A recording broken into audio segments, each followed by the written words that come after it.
Welcome back to The Race. This week we're looking at infrastructure. Now, internet access is a very important part of life, but there are still parts of the country that don't have access to it. Chloe Nordquist is taking a look at a push to change that. The equipment may not look exciting, but these cables and the man behind them are serving an important purpose. The company started to serve a need that was non-existent in a small community. Better internet access.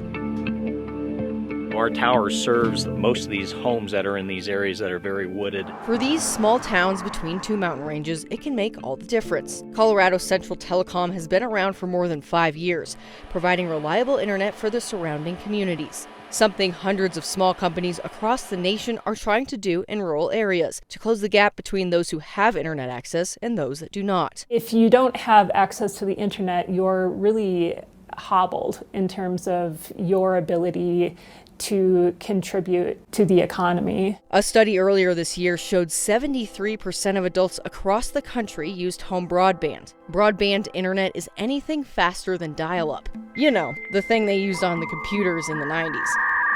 98% of urban communities in the U.S. have access to broadband internet, while only 73% of rural communities have access. That means 27% do not. That's about 17 million people across the country who can't do random Google searches, check their social media accounts, or any of the other computer activities most of us take for granted. It doesn't matter if you're rural or urban, the internet needs to be a 24-hour by 7-day by 365-day a year environment. That can come at a price. Often very expensive for rural internet users. The federal government in the United States has lagged a little bit in furthering the development of this. Companies often pass on the high expense of building the infrastructure or the fiber lines out to those rural communities. Which is where grants and partnerships come in.